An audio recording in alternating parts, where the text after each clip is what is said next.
Gloire à Jésus. Bien-aimés, ce matin, nous allons prendre notre Bible dans le livre de 1 Corinthiens 9, le verset 5 à 6. Je lis la parole du Seigneur. N'avons-nous pas le droit de mener avec nous une seule qui soit notre âme, comme font les autres apôtres et les frères du Seigneur et Céphas? Ou bien, moi seul et Barnabas, nous n'avons pas le droit de ne point travailler. Amen.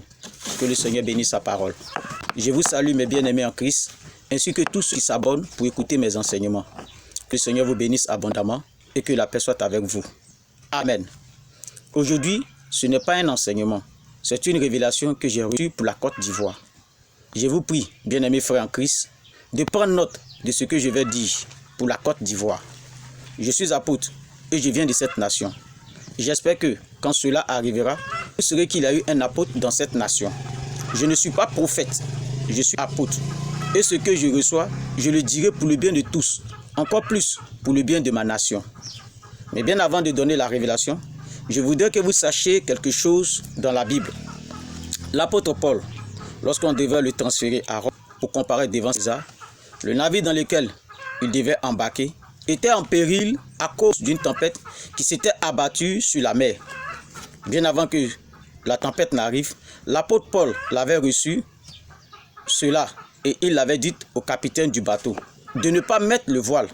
Mais comme il était prisonnier, personne ne l'a écouté et cela est arrivé. Je vous dis la vérité.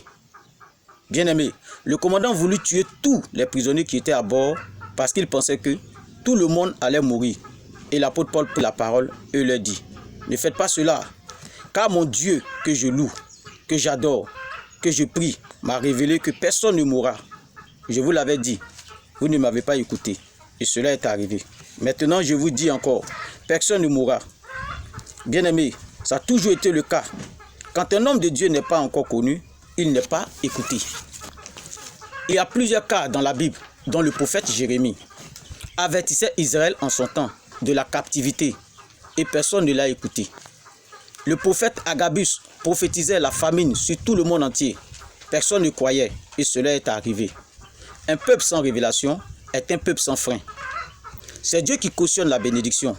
C'est pourquoi je prie nuit et jour pour qu'il cautionne la bénédiction que je vous apporte de la part de notre Seigneur Jésus-Christ.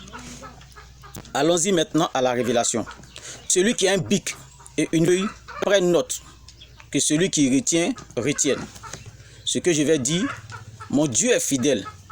Et ce qu'il dit ou révèle arrive à coup sûr. Et aucune circonstance n'a le pouvoir de l'annuler ou de la changer, si ce n'est lui-même.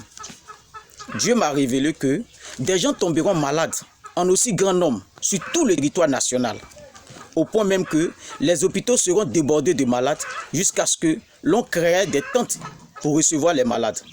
Que celui qui a des oreilles écoute ce que l'Esprit dit aux églises. Je vous exhorte, bien-aimés, de ne pas avoir peur quand cela arrivera. L'amour de Dieu bannit la crainte en nous. Je vous garantis que j'intercéderai toujours auprès du Seigneur à ce sujet. Pour cela, partagez la vidéo afin que tous aient la connaissance de cette révélation majeure. Apôtre Paul Kwasi, du ministère de l'Apôtre des Nations pour le Royaume de Dieu, situé à Daloa, précisément à Bonoufa. Mes contacts 05 54 05 50 34 ou encore le 07 57 33 11 03.